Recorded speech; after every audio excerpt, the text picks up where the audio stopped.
انبیاء علیہم السلام حتیٰ ختمی مرتبت علیہ الصلوۃ والسلام اور ائمہ معصومین علیہم السلام یہ سب کے سب اجتماعی امتحانات کا بھی شکار ہوئے اور انفرادی امتحان خداوند متعال نے ان سے لیے ہیں۔ لہٰذا کوئی قوم اگر یہ سمجھتی ہے کہ خدا ہم سے امتحان نہیں لے گا، یہ اس کی خام خیالی اور اس کی گمراہ فکری ہے۔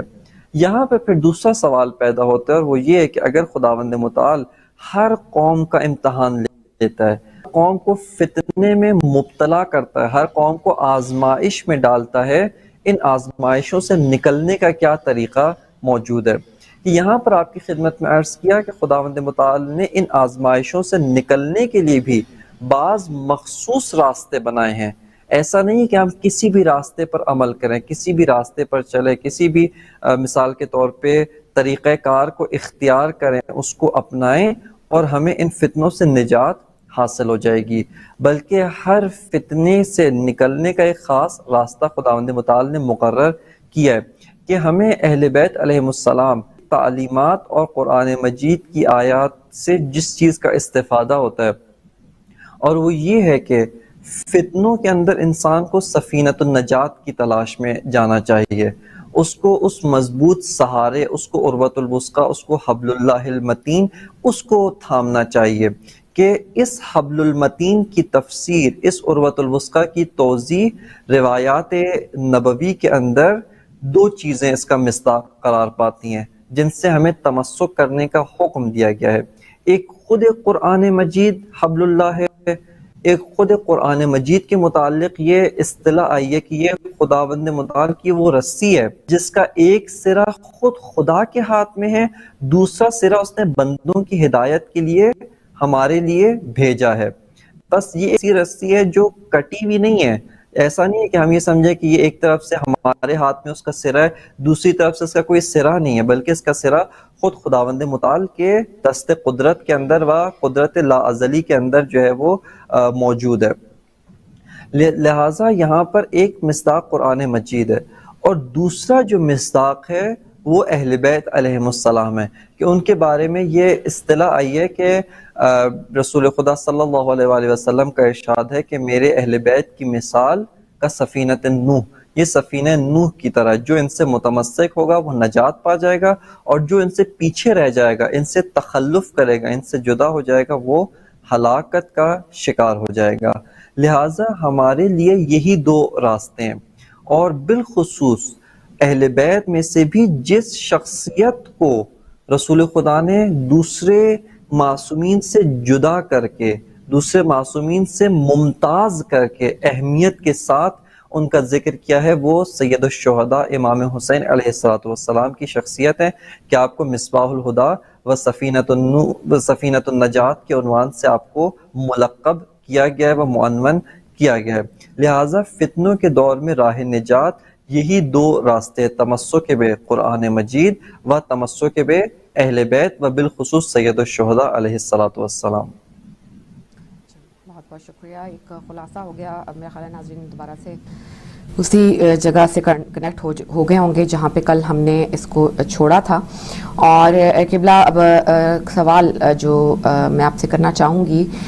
وہ یہ ہے کہ تمسک اہل بیت بالخصوص تمسک امام حسین علیہ السلام کے ان کے کتنے مراحل ہوتے ہیں، اور آپ ان کی وضاحت فرما دیجئے کہ کن کن مراحل سے گزر کر ہم صحیح طور پر کہہ سکتے ہیں کہ ہم متمسک ہیں اہل بیت علیہ السلام کے ساتھ۔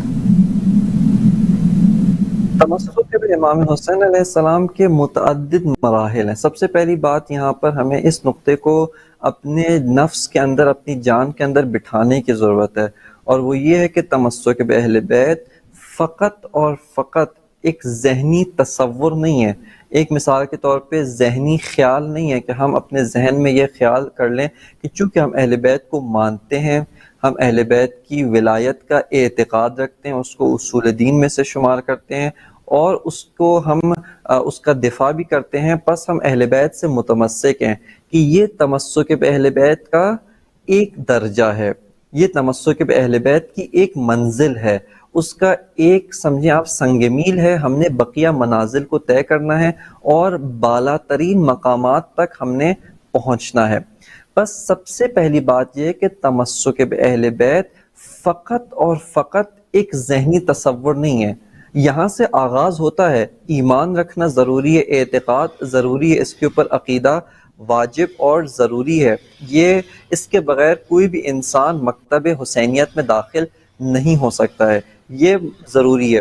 لیکن تمسک کے اعلی مراتب اور اس سے بالاتر مراتب و مراحل کی طرف ہمیں جانا ضروری ہے۔ اس میں سے ایک مرحلہ جس کی طرف ایک بڑی اکثریت کہ جو تمسک کے پہلے مرحلے سے اس کو ایک اعتقاد ایمان کا حصہ سمجھنے سے تھوڑا سا اوپر آتے ہیں، تھوڑا سا بالاتر جاتے ہیں، وہ جس مرحلے کی جانب متوجہ ہوتے ہیں وہ تمسک بے امام حسین یا تمسک بے اہل بیت در مقام عمل ہے۔ یعنی ہم اپنے اعمال میں، ہم جو اعمال انجام دیتے ہیں، جو افعال انجام دیتے ہیں، ان افعال میں اہل بیت کی طرح سے عمل کریں۔ مثال کے طور پہ ہمارے پاس یہ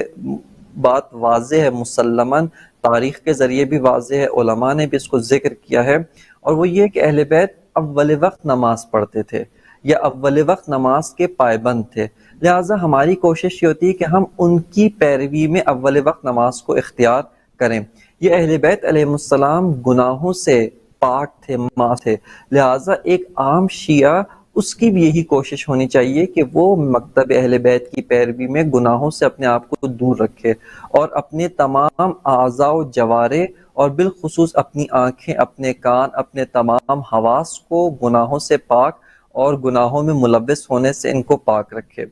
یہ تمسک بے اہل بیت در مقام عمل ہے کہ ہم مقام عمل میں اہل بیت علیہ السلام کے طریقہ کار، اہل بیت علیہ السلام کی روش، اہل بیت علیہ السلام جس طریقے سے کام انجام دیتے تھے اسی طریقے سے انجام دیں۔ اس کے بعد ایک اور مرحلہ یہ کہ جب ایک ایک عمل اس میں اہل بیت سے ہم تمسک کر رہے ہیں، تو جہاں ہم نے یہ جانا کہ اہل بیت کس نماز کو کیسے پڑھتے تھے، اول وقت انجام دیتے تھے، پڑھنے کا طریقہ کار کیا ہوتا تھا، خضوع اور خشوع کی کیا کیفیت ہوتی تھی، یہ بھی ہمیں ان سے لینا ہے۔ بس اعمال کو بھی اہل بیت سے لینا ہے، اور اعمال انجام دینے کا جو طریقہ کار ہے، جو اس کی کیفیت ہے، جو اس کا انداز ہے، وہ بھی فقط اور فقط ہم نے اہل بیت علیہ السلام سے حاصل کرنا ہے۔ لہٰذا یہ تمسک کا ایک اور مرحلہ ہے کہ جس کی طرف ایک اکثریت کہنا چاہیے یا ایک وہ افراد کے جو مقام عمل میں اہل بیت کے ساتھ تمسک کرنا چاہتے ہیں، وہ تمسک اہل بیت کو فقط اور فقط اسی مرحلے میں محدود کر دیتے ہیں اور سمجھتے ہیں کہ اگر ہم اپنے اعمال کے اندر، اگر ہم اپنے طور طریقوں میں اہل بیت علیہ السلام کی طرح عمل کریں، ہم 100% ان کے ساتھ متمسک ہو گئے ہیں۔ کہ یہ مرحلہ آپ کی خدمت میں عرض کروں، یہ مرحلہ حتماً ہے، بہت ضروری بھی ہے، بہت اہمیت کا حامل بھی ہے، لیکن آیا یہ آخری حد ہے؟ آیا یہ تمسک بے اہل بیت کی عمارت جہاں پر تمام ہوتی ہے، یہ اس کی آخری منزل ہے، یا اس سے بالاتر بھی مراتب و مراحل ہیں؟ تو یقیناً اس سے بالاتر بھی مراتب، اس سے بالاتر بھی مراحل موجود ہیں جس کی طرف خود اہل بیت علیہ السلام نے ہماری رہنمائی کی ہے۔ اس سے ایک اور مرتبہ جو بالاتر قرار پاتا ہے وہ یہ کہ آپ جس طرح اپنے ظاہری اعمال، اپنے اعضاء اور جوارح سے جو اعمال انجام پائے ہیں ان میں اہل بیت کے ساتھ تمسک کر رہے ہیں، ان میں اہل بیت کو تھام رہے ہیں، ان میں اہل بیت کی رسی کو مضبوطی کے ساتھ پکڑ رہے ہیں، وہیں پہ آپ اپنے اندرونی جو آپ کے تمایلات ہیں، آپ کی جو پسند اور ناپسند ہے، آپ کی جو محبتیں، آپ کی جو نفرتیں، آپ کے جو دلی تعلقات ہیں، آپ کی جو اندرونی وابستگیاں ہیں، کس کے ساتھ تعلق رکھنا چاہیے، کس کے ساتھ تعلق توڑنا ہے، کس کی حمایت کرنی ہے، کس کی مخالفت کرنی ہے، کس کا ساتھ دینا ہے، کس کے ساتھ ہم نے دشمنی کرنی ہے، یہ سب کے سب معیارات بھی اہل بیت علیہ السلام سے لینے کی ضرورت ہے۔ آج ہم بہت سارے امور انجام دیتے ہیں، مثال کے طور پہ اگر آپ ایک انسان سے پوچھیں، میں اپنی ذاتی زندگی میں غور کروں تو بہت ساری پسند اور ناپسند ہیں، فلاں چیز مجھ کو پسند ہے، فلاں کام ناپسند ہے، فلاں کام مثال کے طور پہ اس کام سے نفرت ہے، فلاں چیزوں سے محبت ہے، فلاں افراد کے ساتھ تعلق ہے میرا، ان کے ساتھ دوستی ہے، بعض افراد کے ساتھ دشمنی ہے۔ یہ دوستی، دشمنی، یہ محبت اور نفرت، یہ اندرونی تمایلات، یہ اندرونی جو نفسانی خواہشات ہیں، یہ جو اندرونی مثال کے طور پہ کیفیات ہیں، یہ ہم نے کس سے حاصل کی ہیں؟ آیا اس کے اندر بھی اہل بیت علیہ السلام سے کیا ہے، یا اس کے اندر ہم نے معاشرتی معیاروں کو اختیار کیا ہے اور معاشرتی معیاروں کے مطابق روابط کو اختیار کرتے ہیں؟ چونکہ فلاں انسان معاشرتی لحاظ سے میرا دوست ہے، میرا بھائی ہے، کلاس فیلو ہے، میرے جاب میں میرا ساتھی ہے، یا اس سے بڑھ کر خونی رشتہ دار ہے، عزیز اقارب میں سے ہے، بس چاہے اس کی بات غلط ہی کیوں نہ ہو، میں نے اس کا ساتھ دینا ہے۔ یا مثال کے طور پہ فلاں آدمی چونکہ نبی ہے اور میرا مد مقابل ہے، اگرچہ ابھی حق پر موجود ہے، اگرچہ ابھی حق کی بات کر رہا ہے، لیکن مجھے اس کی بات پسند نہیں ہے۔ میری پسند اور ناپسند کے جو معیارات ہیں، حب اور بغض کے جو معیارات ہیں، وہ معیارات اہل بیت علیہ السلام کے مطابق نہیں لیے گئے ہیں۔ بس اہل بیت علیہ السلام کے ساتھ و بالخصوص سید الشہداء امام حسین علیہ السلام کے ساتھ تمسک کا جو ایک اور مرحلہ ہے، جو عمل کے مرحلے سے بالاتر مرحلہ ہے، اور وہ یہ کہ آپ اپنی دلی پسند اور ناپسند کے اندر بھی اہل بیت کے ساتھ تمسک کریں، آپ ان کا دامن تھامیں، آپ ان کو اپنا اسوہ قرار دیں۔ وہ کس کے ساتھ اٹھتے ہیں؟ آیا وہ امراء کے ساتھ اور امیر لوگوں کے ساتھ، سٹیٹس والے لوگوں کے ساتھ، صاحب مقام و منصب، صاحب جاہ و حشم لوگوں کے ساتھ اٹھنا بیٹھنا پسند کرتے ہیں، یا نہیں وہ معاشرے کے عام طبقات کے ساتھ بھی تعلق برقرار رکھتے ہیں اور عام تعلقات کے ساتھ بھی وہ برتاؤ رکھتے ہیں؟ تو یہاں پر ہمیں دیکھنے کی ضرورت ہے کہ ان کے معیارات کیا ہیں اور وہ پسند اور ناپسند کے ان کے معیارات کیا بنتے ہیں۔ یہ اہل بیت علیہ السلام کے ساتھ تمسک کا ایک اور مرحلہ ہے۔ جیسا کہ آپ کے سامنے بہت سارے واقعات موجود ہیں اور میں ان واقعات کو بیان کر کے آپ کا وقت نہیں لینا چاہتا، کہ وہ یہی واقعات ہیں جو یہ بیان کرتے ہیں کہ امام علی علیہ السلام، ان کا اپنا ساتھی، ان کا اپنا سپورٹر، آج کی اصطلاح کے مطابق ان کی اپنا حمایتی، لیکن جب گناہ انجام دیتا ہے جس کے اوپر حد جاری ہونی ہے، امام بغیر کسی لغزش کے، بغیر کسی تأمل کے اس کے اوپر حد جاری کرتے ہیں۔ حتیٰ اگر آپ کے اپنے بھائی جناب عقیل ابن ابی طالب آپ سے ایک ایسا تقاضا کرتے ہیں کہ جو تقاضا دین و شریعت کے مطابق نہیں ہے، آپ ان کی بات کو قبول نہیں کرتے ہیں، اور جو بھی نتائج بعد میں آپ کو دیکھنے پڑیں، آپ فقط اور فقط حق کی راستے کو اپناتے ہیں۔ آپ کی پسند کا معیار، آپ کی نفرت کا معیار، آپ کی دوستی کا معیار، آپ کی دشمنی کا معیار، یہ فقط اور فقط حق اور باطل کے اوپر مبنی ہے۔ بس یہ دوسرا جو ہے وہ مرحلہ، دوسرا نہیں تیسرا مرحلہ بنتا ہے ہماری ترتیب کے مطابق، کہ پہلا مرحلہ ایمان، اعتقاد بولایت امیر المؤمنین، اعتقاد بتمسک اہل بیت، اس کو رکھنا۔ اس کے بعد عمل کے مقام پر تیسرا مرحلہ ہمارا یہ بنتا ہے جو اس سے بالاتر ہے، کہ آپ اپنی کیفیات، اپنی اندرونی جو حالات ہیں ان میں اپنی رضایت، اپنی پسند اور ناپسند میں جو ہے وہ اہل بیت علیہ السلام کے ساتھ تمسک کریں۔ اور اس کے اوپر آیات مجیدہ بھی دلالت کرتی ہیں، کہ ایک آیت مجیدہ جس کا مفہوم میرے ذہن میں، لیکن ظاہراً آیت ابھی موجود نہیں ہے، وہ آیت مجیدہ یہ کہتی ہے کہ فَلَا وَرَبِّكَ لَا يُؤْمِنُونَ حَتَّى يُحَكِّمُوكَ فِيمَا بَيْنَ شَجَرَهُمْ یا فِيمَا بَيْنَ شَجَرَكُمْ، کہ اے رسول، یہ لوگ اس وقت تک ایمان نہیں لائیں گے جب ان کے درمیان کوئی جھگڑا ہو، کوئی نزاع واقع ہو، جب ان کے درمیان کوئی اختلاف واقع ہو، تو یحکموں کا، یہ آپ کو اپنا قاضی بناتے ہیں، آپ کو اپنا فیصلہ کرنے والا قرار دیتے ہیں، اور جب آپ ان کے درمیان فیصلہ کر چکتے ہیں، آپ ان کے درمیان اپنا حکم جو الہی معیارات کے مطابق ہے وہ حکم سنا دیتے ہیں، یہ لوگ نہ فقط زبانی مخالفت نہیں کرتے ہیں بلکہ اپنے دل میں بھی کوئی الجھن محسوس نہیں کرتے ہیں، اپنے دل میں بھی کوئی ملال، کوئی رنج، کسی قسم کا دکھ اور کسی قسم کی نارضایتی محسوس نہیں کرتے ہیں، بلکہ دل و جان سے، حقیقی معنی میں دل و جان سے وہ اس حکم کو قبول کرتے ہیں۔ جب تک یہ لوگ اس مرحلے تک نہیں پہنچیں گے،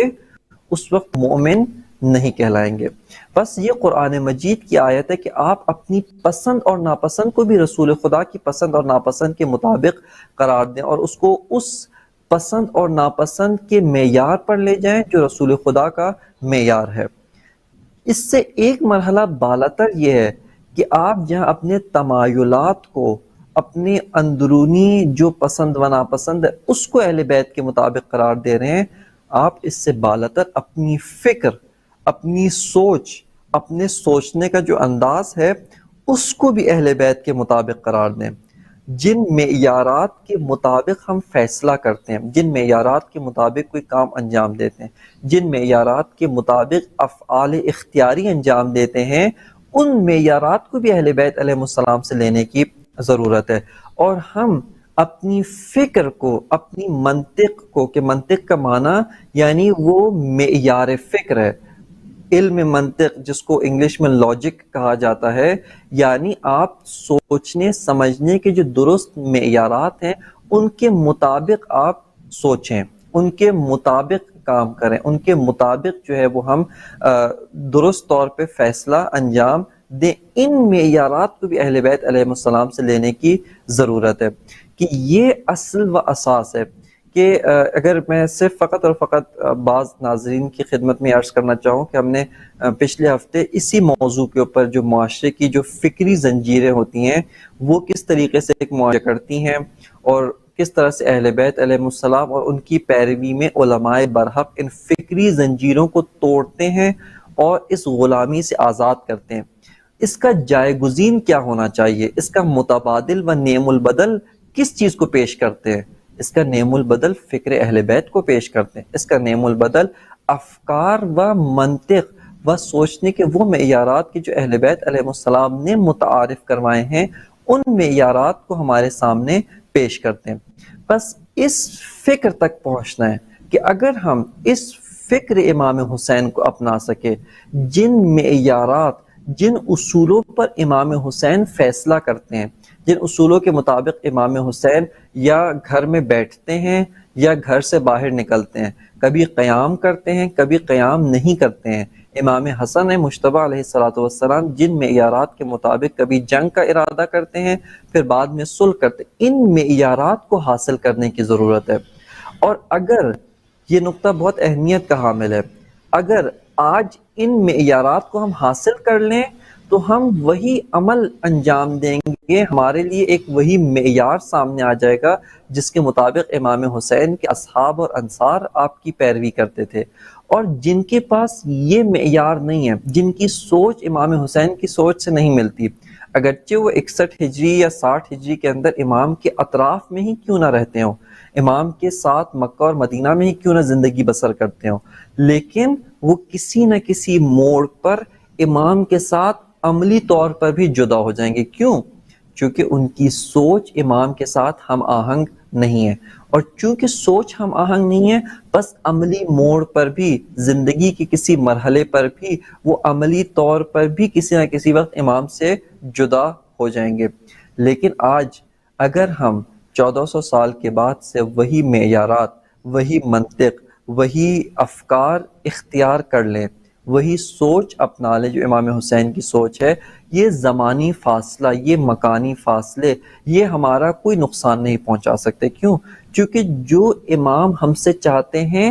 ہم وہی اعمال انجام دیں گے، جو امام زمانہ کا ہم سے مطالبہ ہے، جو امام زمانہ ہم سے طلب کرنا چاہتے ہیں، جو امام زمانہ ہم سے چاہتے ہیں، ہم اسی کے مطابق جو ہے وہ عمل کریں گے۔ یہ کب ہو سکتا ہے؟ جب ہماری سوچ ان کی سوچ کے ساتھ مطابقت اختیار کر لے، جب ہماری سوچ ان کی سوچ کے نزدیک آ جائے، جب ہم فکری لحاظ سے، منطق کے لحاظ سے، سوچنے کے معیارات کے لحاظ سے امام حسین علیہ السلام و امام زمانہ و بقیہ معصومین کے ساتھ نزدیک ہو جائیں،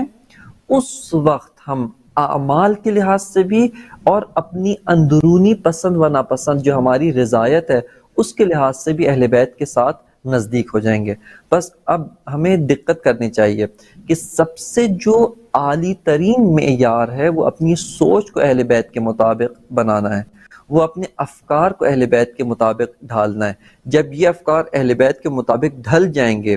ان کے مطابق یہ ہم ان کو ڈھال لیں گے، ہماری جو محبت، نفرت، معیارات ہیں، یہ اندرونی تمایلات کے معیارات بھی اسی سوچ کے اتباع میں، اسی سوچ کی پیروی میں ان کے مطابق ہوتے جائیں گے، اور ہمارے اعمال بھی ان کے مطابق ہوتے جائیں گے، اور ہم اسی کاروان کا حصہ بن سکیں گے کہ جس کاروان میں جناب زہیر ابن قین، جناب وہاب قلبی، جناب مسلم ابن اوسجہ اور جناب حبیب ابن مظاہر و دیگر اصحاب آوان امام حسین اس زمانے میں شامل تھے۔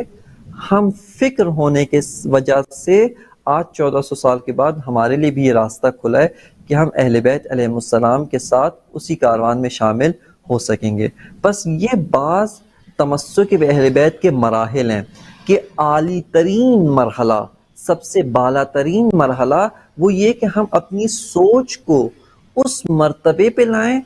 اس لیول پہ لائیں جس مرتبے اور لیول کے اوپر اہل بیت علیہ السلام سوچتے ہیں۔ کہ امام علی علیہ السلام نے جب جناب مالک اشتر کو باز کا کمانڈر بنا کے بھیجا تو ان کے بارے میں جو جملات امام نے فرمائے یہی تھے کہ مالک جہاں پر جلدی کرنی ہوتی ہے وہاں پر دیر نہیں کرتے، اور جہاں پر دیر کرنی ہوتی ہے، جہاں پر تاخیر کرنی ہوتی ہے وہاں پر مالک جلدی نہیں کرتے۔ یہ مالک نے یہ مقام کیسے حاصل کیا؟ کیونکہ جناب مالک اشتر نے اپنے آپ کو، اپنی سوچ کو، اپنے افکار کو، اپنے سوچنے کے انداز کو امام علی کے بہت نزدیک کر لیا، امام علی کا مطابقت کر لیا کہ مالک کو پتہ ہے کہ اب امام کیا چاہتے ہیں، میں وہی کام انجام دوں۔ صفین میں امام علی علیہ السلام، بس یہ آخری واقعہ آپ کی خدمت میں عرض کروں اور اس کے بعد بقیہ مراحل کی جانب بڑھتے ہیں، کہ جب صفین کے اندر دشمنوں نے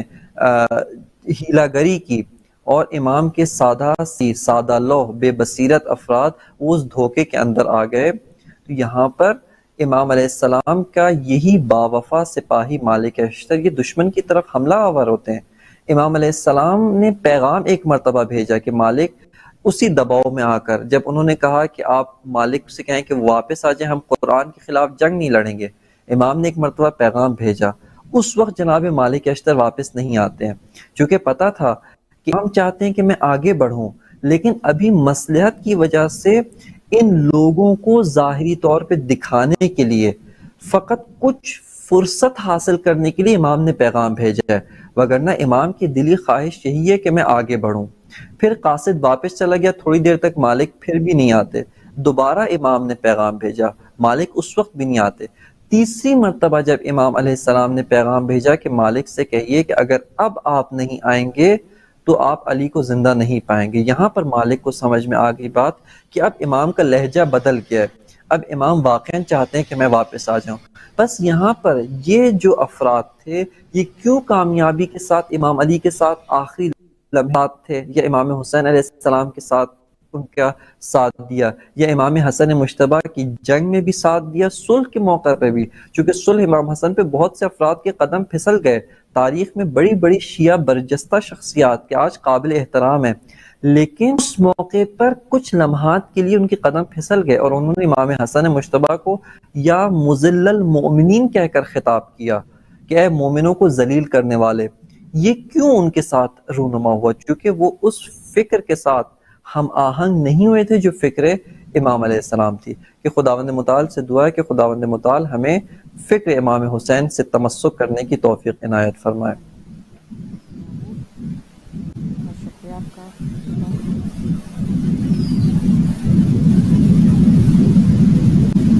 قبلہ اگلا سوال جو ہے وہ میں آپ سے یہ کرنا چاہوں گی کہ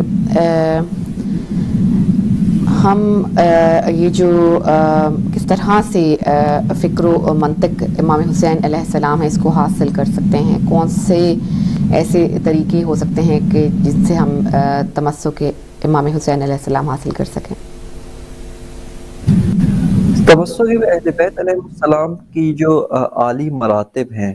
ان کو حاصل کرنے کے لیے سب سے ضروری چیز یہ کہ ہمیں اہل بیت کی شناخت حاصل ہونا چاہیے، ان کے بارے میں ان کی سیرت، ان کے کردار، ان کے کلام، بالخصوص جو ان کا کلام ہے جو انہوں نے مختلف طبقات کے ساتھ گفتگو کی ہے، مختلف طبقات کو انہوں نے خطاب کیا ہے، مختلف طبقات کے ساتھ جو ان کا رد عمل ہے، جو ان کا طریقہ کار ہے، اس کی معرفت حاصل کرنا ضروری ہے۔ آج بدقسمتی کے ساتھ ہم اہل بیت علیہ السلام کا جو کلام ہے اس سے بھی دور ہے۔ امام حسین واقعہ تقریباً 14 صدیوں سے بیان کیا جا رہا ہے، لگ بھگ کم و بیش 14 صدیاں اس کے اوپر گزر چکی ہیں، اور یہ بیان ہونا چاہیے، حتماً کربلا کے واقعے کو ذکر ہونا چاہیے، لیکن آج بہت کم اہل بیت علیہ السلام کے ماننے والے اور مکتب امام حسین کے چاہنے والے اور اس کی پیروی کرنے والے ہیں کہ جو حتیٰ کلام امام حسین علیہ السلام سے آشنا ہے، جو حتیٰ یہاں تک کہ امام حسین نے مختلف شخصیات سے کیا گفتگو کی، اس گفتگو کے ظاہری جو الفاظ ہیں ان سے بھی بہت کم افراد آشنائی رکھتے ہیں، کہ یہ بہت ضروری عمل ہے۔ اور یہیں پہ میں ایک کتاب کا بھی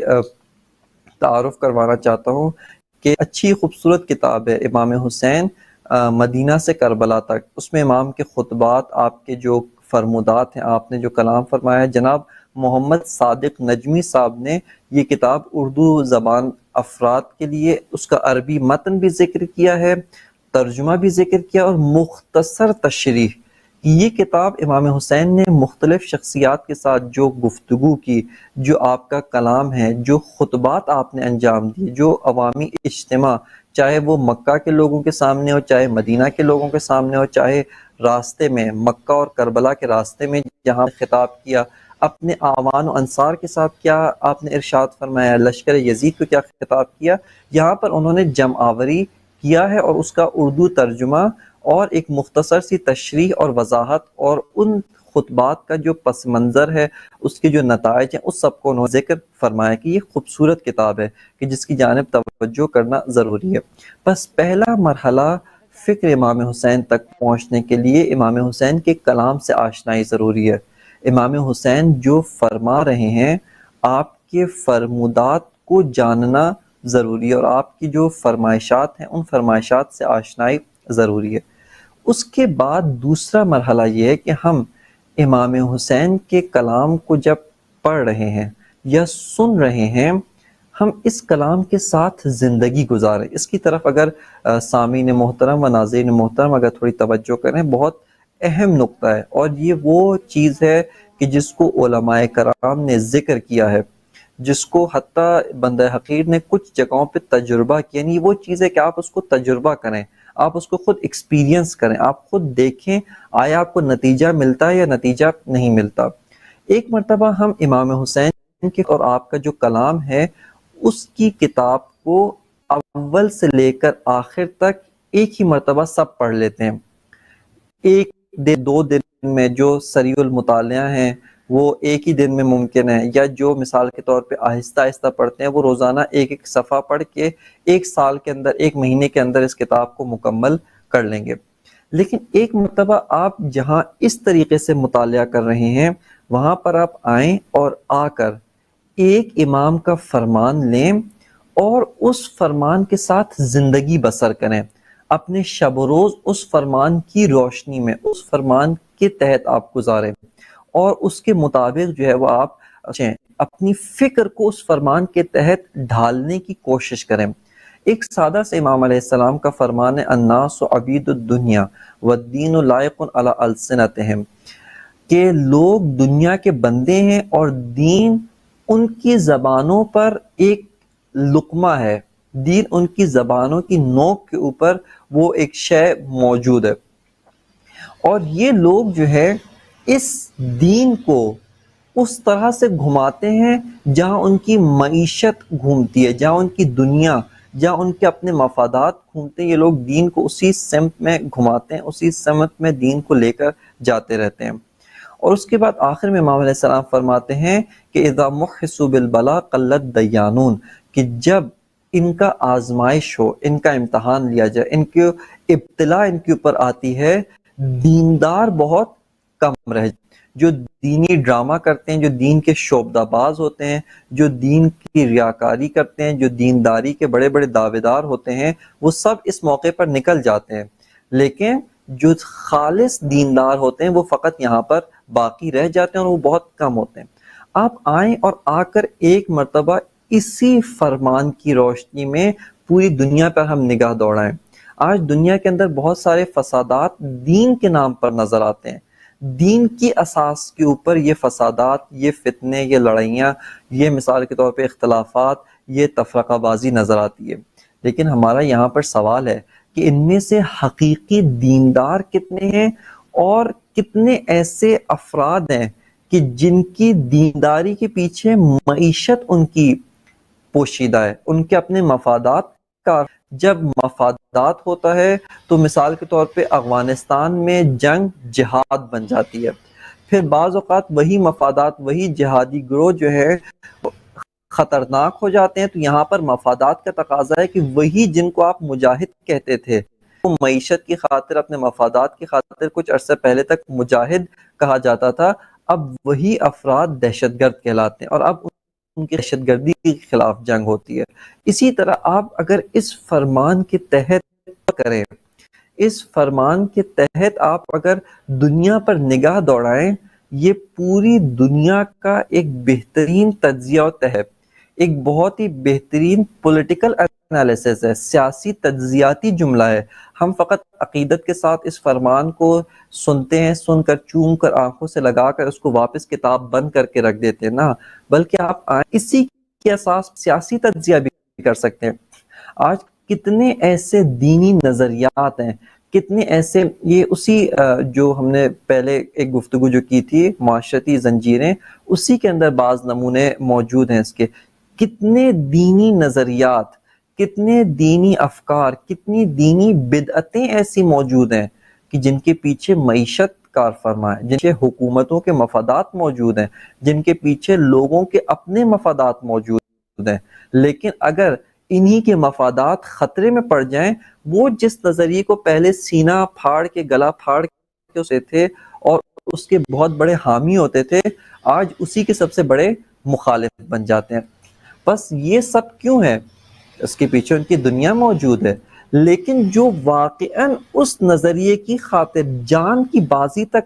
دینے کو تیار ہو جائے، جان کی بازی تک لگانے کو تیار ہو جائے، یہ واقعاً دیندار ہے۔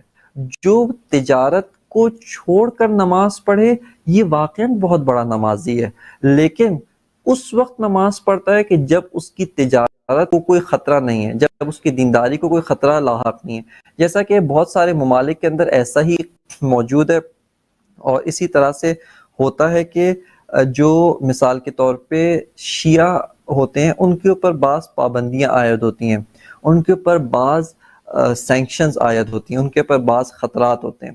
اب یہاں پر بعض افراد جو تقیہ اپنی جگہ پہ بالکل درست مفہوم ہے، اور اس کا درست مفہوم، اس کا درست مثال کے طور پہ کانسیپٹ موجود ہے کہ اس میں وارد ہونا مقصود نہیں ہے، لیکن بعض افراد تقیہ نہیں کرتے، تقیہ سے بڑھ کر جو اعتقادات ہوتے ہیں، جو ان کے مسلمات ہیں، حتیٰ ان کا بھی انکار کر دیتے ہیں۔ ایک مرتبہ آپ ان اعتقادات کا اظہار نہیں کرتے، ان کو چھپا لیتے ہیں، یہ تقیہ ہے۔ تقیہ یعنی جہاں پر آپ کی جان کو خطرہ ہے اور دین کی مصلحت کی خاطر کہ امام، آپ کا جو امام ہے، اس کو آپ کی ضرورت ہے، اور اس ضرورت کا اظہار آپ کسی مؤثر انداز میں کرنا چاہتے ہیں۔ ابھی اگر آپ جذباتی و جوشیلے انداز میں اظہار کریں گے، آپ کی بات کا فائدہ کم ہوگا، لیکن اگر آپ اپنی توانائی کو محفوظ رکھیں، اپنی جان کی حفاظت کریں، نہ اس وجہ سے کہ میری جان مجھ کو عزیز ہے بس میں اپنی حفاظت کر رہا ہوں، نہیں، چونکہ میں امام کا مددگار بننا ہے، اس سے بڑی ذمہ داری میں نے ادا کرنی ہے، لہٰذا آپ اپنی جان کی حفاظت کریں اور یہاں پر دین کو چھپا لیں، یہ تقیہ کہلاتا ہے۔ لیکن اگر آپ بعض مفادات کو حاصل کرنے کے لیے، جو خالصتاً آپ کے دنیاوی مفادات ہیں، جو فقط اور فقط دنیاوی مفادات ہے، اور اس کے پیچھے کوئی دینی مصلحت نہیں ہے، آپ اپنے دینی مسلمات، دینی عقائد کو زیر سوال قرار دیتے ہیں، ہم ان کا انکار کر دیتے ہیں، اس کا مطلب ہے آپ دیندار نہیں ہیں۔ امام حسین کے فرمان کی روشنی میں آپ دیندار نہیں ہیں، بلکہ آپ عبید الدنیا ہیں، آپ دنیا کے بندے ہیں، اور جب تک آپ کی دنیا محفوظ ہے، جب تک آپ کی معیشت محفوظ ہے، آپ کا خاندان محفوظ ہے، آپ کا کاروبار محفوظ ہے، آپ کو دوسرے ممالک کی نیشنلٹی جب تک برقرار رہتی ہے، اس وقت تک آپ جو ہے وہ دین کا و امام حسین کا نام لیتے ہیں، لیکن جب یہ سارے کے سارے امور خطرے میں پڑ جاتے ہیں، قلت دیانون، دیندار بہت کم رہ جاتے ہیں۔ بس آپ کی خدمت میں یہ ایک نمونہ عرض کیا کہ ہم کس طرح امام حسین کے کلام کے ساتھ زندگی گزاریں، اور پھر آہستہ آہستہ جب ہم ان کے کلام کے ساتھ زندگی گزاریں گے، ان کا کلام ہماری سوچ کا حصہ بنتا جائے گا، اسی کے مطابق ہم تفکر کریں گے، اسی کے مطابق سوچیں گے، اسی کے مطابق ہم عمل کریں گے، رد عمل ظاہر کریں گے، ہماری محبتیں، ہماری نفرتیں، ہماری چاہتیں، ہمارا ساتھ دینا، ہمارا ساتھ چھوڑنا، دوستیاں، دشمنیاں، یہ سب کے سب اسی فکر کے اندر ڈھلتے جائیں گے، اسی قالب کی شکل اختیار کرتے جائیں گے کہ اس طریقے کو اپنا کر ہم اہل بیت علیہ السلام کی سوچ، ان کی فکر، ان کی منطق، ان کے سوچنے کا جو معیار ہے، اس کو اپنا سکتے ہیں، اور خداوند متعال ہمیں اس کے اوپر چلنے اور اس فکر کو اپنانے کی توفیق عنایت فرمائے۔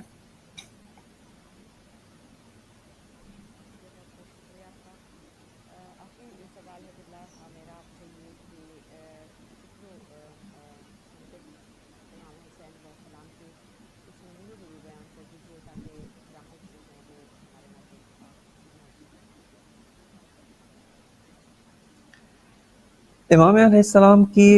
بالخصوص سید الشہداء کی جو فکر ہے، جو سوچ ہے آپ کی، اس کے بعض نمونے، اس کی بعض مثالیں، تاکہ ہمارے لیے واضح ہو جائے کہ امام حسین علیہ السلام کا قیام بھی اسی بنیادوں کے اوپر، انہی فکری عمارت کے اوپر استوار ہے، اور اس کے تمام مراحل کے اندر یہ تمام افکار کار فرما ہیں۔ ان میں سب سے پہلی چیز جس کی طرف ہم عموماً متوجہ نہیں ہوتے ہیں، جس کی طرف ہمیں توجہ نہیں ہوتی ہے، اور وہ نقطہ ہے توحید، جس کو ہم فقط ایک ذہنی کانسیپٹ سمجھتے ہیں۔ پہلے بھی آپ کی خدمت میں تعارف کروایا تھا، 4 کتابوں کا ایک سیٹ ہے جو حضرت آیت اللہ العظمہ سید علی خامنہئی دامت برکاتہ و حافظہ اللہ تعالی، ان کی 4 کتابوں کا ایک سیٹ ہے جو اردو زبان میں ترجمہ ہو چکا ہے، اور وہ ہے ایمان، توحید، نبوت و امامت۔ اس میں توحید کو اسی انداز میں انہوں نے پیش کیا کہ توحید فقط اور فقط ایک ذہنی کانسیپٹ نہیں ہے، ایک ایسی چیز جس کو ہم اپنے ذہنوں میں بٹھا لیں، اس کا نام نہیں، بلکہ وہ فکر سے شروع ہوتا ہے، فکر سے اس کا آغاز ہے، اور آغاز ہو کر پوری زی پر اس کا سایہ ہوتا ہے۔ حتیٰ امامت بھی جو ہم مانتے ہیں توحید کی وجہ سے مانتے ہیں، نبوت بھی جو مانتے ہیں توحید کی وجہ سے مانتے ہیں، کہ جب خداوند تعالی خالق کائنات ہے، مالک کائنات ہے، اور حاکم مطلق ہے، اس کے علاوہ کسی کو حق کے حکومت حاصل نہیں ہے، لہٰذا خداوند متعال نے انسانوں کی زندگی کے لیے حاکم مقرر کرنا ہے، خداوند متعال نے لوگوں کی ہدایت کے لیے رہنما، ہادی، اولو الامر کو معین کرنا ہے، کہ رسول خدا کی زندگی میں آپ اولو الامر تھے، آپ حاکم تھے، آپ لوگوں کے رہنما تھے، اور آپ نے اپنی وفات کے بعد کے لیے امیر المؤمنین مولا الموحدین کو آپ نے مولا قرار دیا، آپ نے لوگوں کا اولو الامر اور لوگوں کے اوپر حاکم و سرپرست قرار دیا۔ اسی طرح امام حسین علیہ السلام کا جو قیام ہے، یہ قیام سراسر توحید کے اوپر مبنی ہے، جا بجا اس کے اندر توحید کے نمونے ہمیں نظر آتے ہیں۔ اسی طرح اگر ہم امام حسین علیہ السلام کی جو دعائے شریف عرفہ ہے اس کا جائزہ لیں، اس دعا کی طرف توجہ کریں، یہ دعا توحید کے اوپر مبنی ہے، لیکن کیسی توحید؟ ایسی توحید کہ جو انسان کو اپنے گناہ کے اقرار کے اوپر بھی آمادہ کرتی ہے، انسان کو اپنی غلطیوں کے اعتراف کے اوپر بھی ابھارتی و اکساتی ہے، اور اس کے ساتھ ساتھ یہ توحید انسان کی انفرادی زندگی پر بھی سایہ فگن ہے، انسان کی اجتماعی زندگی کے اوپر بھی سایہ ڈالے ہوئی ہے۔ لہٰذا امام حسین دعائے عرفہ کے اندر فرماتے ہیں کہ خدایا تیرا بہت بڑا احسان ہے، تیرا بہت بڑا لطف ہے کہ تو نے مجھے آئمہ جور، حاکمین ظلم و آئمہ کفر کے حکومت کے سائے تحت نہیں کیا ہے، بلکہ آپ نے پہلے مدینہ کے اوپر اسلامی نظام قائم کیا، رسول خدا نے کی ذریعے سے مدینہ کو شرک اور کفر سے پاک کیا، اور وہاں پر مجھ حسین علیہ السلام کی جو ہے وہ ولادت رونما ہوتی ہے۔ لہٰذا امام حسین علیہ السلام کی جو تحریک تھی، امام کی سوچ تھی، وہ توحید کے اوپر مبنی تھی۔ دوسرا بہت بڑا نقطہ جو امام کی سوچ میں، امام کی فکر میں، یہ جو ہم نکات بیان کر رہے ہیں، یہ فقط مطالب کو ذکر کرنا ہے، مطالب کو فہرست وار ذکر کرنا ہے، ورنہ تفصیل کا اصلاً یہاں پر موضوع نہیں ہے، تفصیل کا وقت بھی نہیں ہے۔ اور وہ فکر امام علیہ السلام کی حق اور باطل، الا ترون ان الحق لا يعمل به وان الباطل لا يتناهى عنه، کیا دیکھتے نہیں ہیں آپ کہ حق پر عمل نہیں ہو رہا، باطل سے بچا نہیں جا رہا ہے، باطل سے رکا نہیں جا رہا۔ اب یہاں پر امام علیہ السلام کی جو فکر ہے، جو آپ کی سوچ ہے، جو آپ کا سوچنے کا انداز ہے، وہ فقط اور فقط حق اور باطل کے اوپر مبنی ہے۔ نہ امام نے کسی شخصیت کا لحاظ کیا، نہ امام علیہ السلام نے کسی عالم اسلام کی برجستہ صحابی، ان کی صحابیت، علماء اسلام کے عالم ہونے کا لحاظ کیا، بلکہ آپ نے حق بات کو ببانگ دہل بیان کیا ہے۔ احترام کے ساتھ، امام نے کسی کے ساتھ کوئی بے احترامی نہیں کی، امام علیہ السلام نے کسی کی توہین نہیں کی، امام نے کسی کی حد کی حرمت نہیں کی، بلکہ سب کی حرمتوں کو محفوظ رکھتے ہوئے امام نے حق کا موقف، حق بات کو بیان فرمایا ہے۔ بس یہاں پر حق و باطل کا جو معیار ہے، اس کو امام علیہ السلام نے ہمارے سامنے پیش کیا ہے، اور یہ وہ معیار ہے کہ جس کو امام علیہ السلام نے اپنے مکمل قیام کے اندر، آپ کی جو مکمل آپ کی خدمت میں عرض کرے زندگی ہے، وہ اسی معیار کے اوپر گزرتی ہے۔ اہل بیت تمام کے تمام، مولا کائنات، آپ کے بارے میں حدیث ہے کہ علی مع الحق والحق مع علی، کہ علی حق کے ساتھ ہے اور حق علی کے ساتھ ہے۔ بس آپ کی زندگی کا جو معیار ہے وہ حق و باطل، اس کی تشخیص، چاہے حق کے راستے پر چلنے والے گمنام ہی کیوں نہ ہو، بہت کم ہی افراد کیوں نہ ہو، اور باطل پر سارے لوگ ہی چل رہے ہوں، باطل پر ساری بڑی شخصیات ہی کیوں نہ چل رہی ہوں، لیکن اس کے باوجود ہماری ذمہ داری حق کے اوپر چلنا ہے، ہماری ذمہ داری حق بات کو بیان کرنا ہے، ہماری ذمہ داری حق کا پرچار کرنا ہے، ہماری ذمہ داری حق کا اعلان کرنا ہے۔ لہٰذا حق و باطل کے معیارات، حق و باطل دوسرا بہت بڑا معیار ہے، دوسری بہت بڑی امام علیہ السلام کی فکر کا عنصر ہے، اور ہمیں اپنی زندگی میں اسی کو اختیار کرنا ہے۔ میں اپنے سامعین و ناظرین سے بہت گزارش کرتا ہوں، یعنی آپ سوچیں اس نقطے کے اوپر، آپ اپنی زندگی کا جائزہ لیں اور اسی معیار کے اوپر سوچیں، آیا ہم جو کام انجام دے رہے ہیں، آیا حق کے معیار کے اوپر انجام دے رہے ہیں یا نہیں دے رہے۔ مثال کے طور پہ کسی کی حمایت کرتے ہیں، کسی کی مخالفت کرتے ہیں، ہماری پسند و ناپسند، ہمارے سوچنے کا انداز، ہمارے فیصلے آیا حق کے اوپر مبنی ہیں یا حق کے اوپر مبنی نہیں ہے۔ آپ آ کے ایک دفعہ جائزہ لیں، آیا ہمارا جو پیشہ ہے، ہمارا جو شغل ہے، ہمارا جو کاروبار ہے، ہمارا جو جاب ہے، وہ سارے کے سارے آیا دین مبین، دین حق کے ساتھ مطابقت رکھتے ہیں، حق کے معیاروں پر پورے اترتے ہیں یا نہیں اترتے۔ اور حق کے راستے پر آپ چلنا شروع کریں، اس کے مطابق سوچنا شروع کریں، اور جہاں پر آپ کو کنفیوژن ہوتی ہے کہ حق کا راستہ کیا ہے اور حق کا راستہ کیا نہیں ہے، وہاں پر آپ علماء کی رہنمائی لیں، وہاں پر آپ اہل بیت علیہ السلام کے کلام سے تمسک کریں اور قرآن مجید کی جانب رجوع کریں۔ پس دوسرا بہت بڑا معیار جو امام علیہ السلام کا ہے، وہ حق و باطل کا راستہ، ان میں جدائی، حق اور باطل کے درمیان فرق ہے۔ ایک تیسرا جو بہت اہم امام کی سوچ کا عنصر ہے کہ جب امام علیہ السلام مدینہ سے نکل رہے تھے اور آپ کے پاس آپ کے چچا زاد بھائی جو بعد میں آپ کے سفیر بھی بنتے ہیں کوفہ کی جانب، جناب مسلم ابن عقیل، وہ آگے بڑھتے ہیں اور آگے بڑھ کے امام علیہ السلام سے درخواست کرتے ہیں کہ آپ اپنے قافلے کو، اپنے کاروان کو اس اصلی راستے سے ہٹا کر کسی گمنام راستے سے ہم مکہ جاتے ہیں، چونکہ ہمیں ڈر ہے کہ ممکن ہے کہ دشمن کے سپاہی، دشمن کا تعاقب کرنے والے وہ آئیں اور آ کر ہمارے قافلے کی راہ میں رکاوٹ کھڑی کریں۔ اور اس کے بعد انہوں نے بعض بڑی شخصیات کی مثال دی، جناب عبداللہ ابن زبیر کی مثال دی کہ وہ بھی مدینہ سے نکل کر مکہ گئے ہیں اور ایک گمنام راستے سے وہ مکہ پہنچ گئے ہیں۔ وہاں پر امام علیہ الصلوۃ والسلام جناب مسلم ابن عقیل سے فرما اللہ یا ابن امی کہ اے میرے چچا زاد بھائی، اللہ کی قسم ہرگز ایسا کام ہرگز نہیں کروں گا، لا فارقت هذا الطریق ابدا حتی انظر الی ابیات مکہ او یقضی اللہ فیما یحب و یرضی، کہ اے میرے چچا زاد بھائی، میں اس راستے کو، اس اصلی راستے کو ہرگز نہیں چھوڑوں گا یہاں تک کہ میں مکہ پہنچ جاؤں، جو میری منزل ہے، جو میرا ہدف ہے، جو میرا مقصد ہے، اس مقصد تک پہنچ جاؤں، یا خداوند متعال جو چاہتا ہے میری شہادت اس راستے میں رونما ہو، وہ رونما ہو جائے۔ بس یہاں پر ہم جو دیکھتے ہیں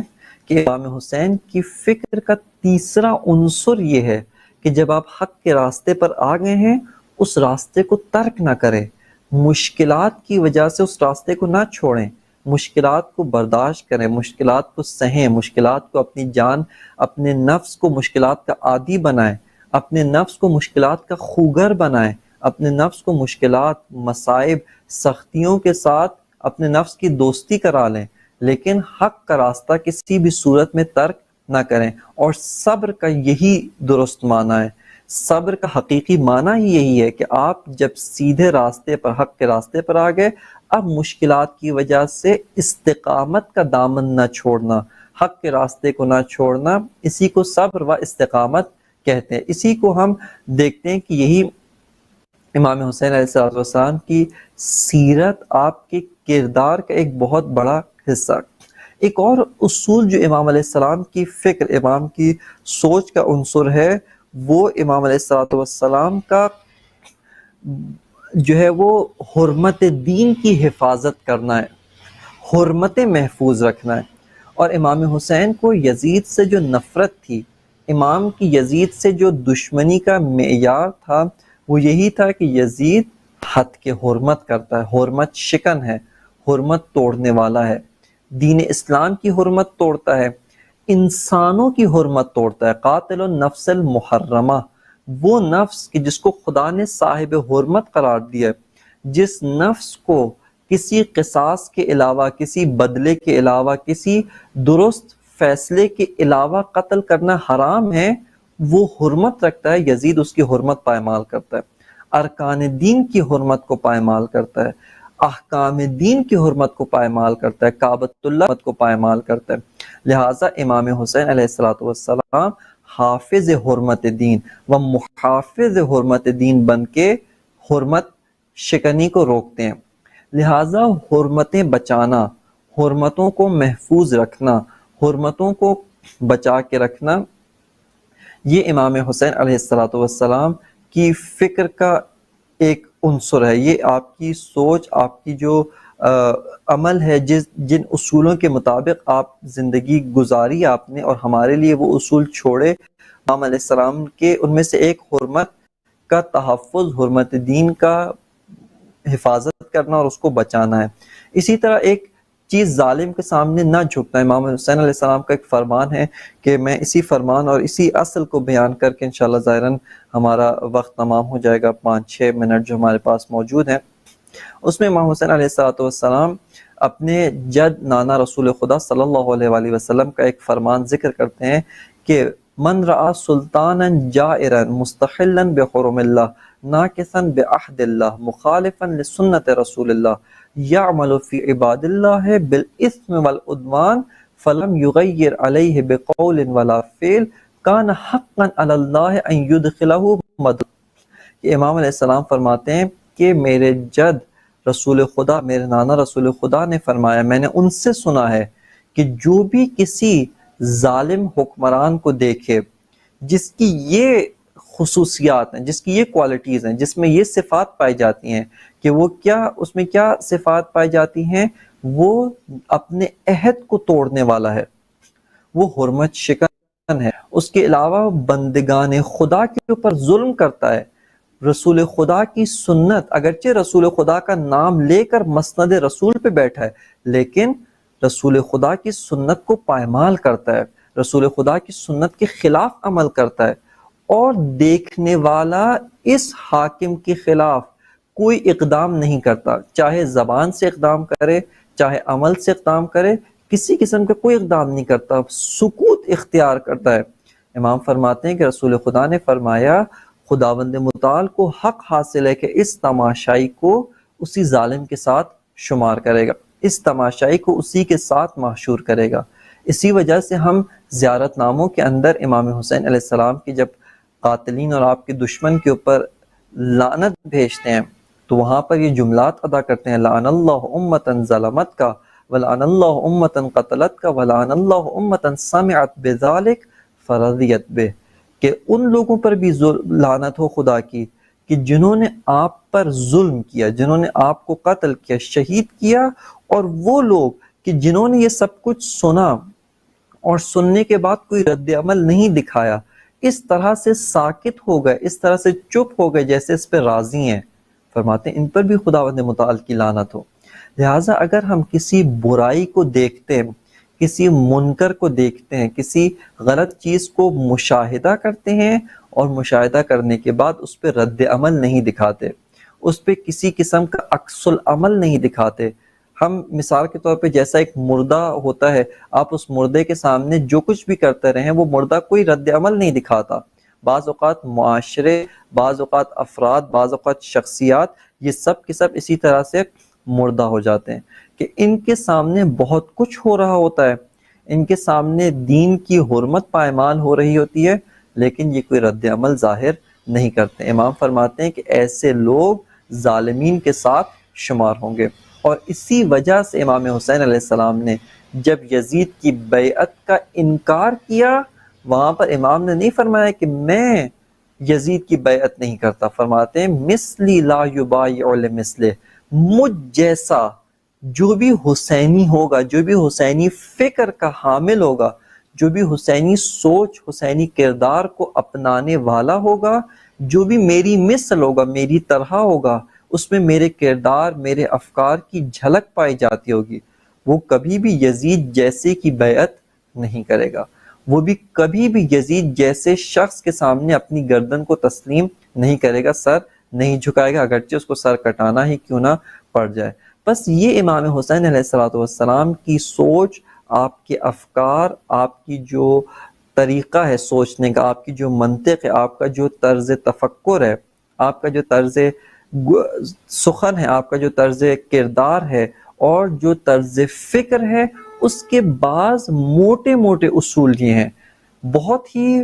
بڑے اصول، بہت ہی موٹے اصول آپ کی خدمت میں عرض کیے، وگرنہ اگر کوئی اس کے اوپر غور کر کے ان اصولوں کو استخراج کرے، استنباط کرے، ان اصولوں کو نکالنا شروع کرے، اس موضوع کے اوپر مثال کے طور پر مفصل کتابیں لکھی جا سکتی ہیں، اس کے اوپر مفصل ایک ایک فرمان کے اوپر، ایک ایک کلمہ کے اوپر، امام کے ایک ایک لفظ کے اوپر، ایک ایک حرف کے اوپر کئی کئی جلدیں کتابیں لکھی جا سکتی ہیں، تاکہ امام کے اس فکر تک، امام کی اس سوچ کی گہرائی تک ہم پہنچ سکیں، کہ آخر میں خداوند متعال سے یہی دعا گو ہیں کہ خداوند متعال ہم سب کو اہل بیت السلام و بالخصوص امام حسین علیہ السلام کے کردار، آپ کی پسند و ناپسند کے جو معیارات ہیں، اور آپ کا بالخصوص طرز تفکر، آپ کی فکر، طرز فکر، آپ کا جو منطق ہے، اس کو صحیح طور پہ سمجھنے کی توفیق عنایت فرمائے، اور سمجھنے کے بعد اس کو اپنی زندگیوں پہ نافذ کرنے اور اپنی زندگیوں کو ان کے مطابق ڈھالنے کی توفیق عنایت فرمائے۔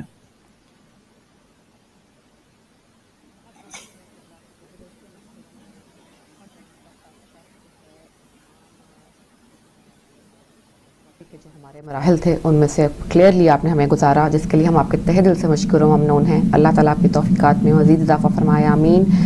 اور ناظرین اب ہمارے ساتھ موجود تھے قبلہ سید مجتبیٰ رضوی صاحب، اور ہم ان کے شکر گزار ہیں کہ انہوں نے اس ٹاپک پر جو کہ کافی ایک گہرا ٹاپک تھا اس پر بہت ہی سیر حاصل گفتگو کی. اللہ تعالیٰ ان کو پر اپنی رحمت نازل فرمائے. اور اب ہم آپ سے اجازت چاہیں گے، پروگرام کا وقت جو ہے وہ بالکل ختم ہو چکا. انشاءاللہ صحت اور زندگی رہی تو میری آپ کی ملاقات کل صبح ہوگی. اپنا بہت سا خیال رکھیے گا. مجھے اجازت دیجیے. السلام علیکم ورحمۃ اللہ وبرکاتہ.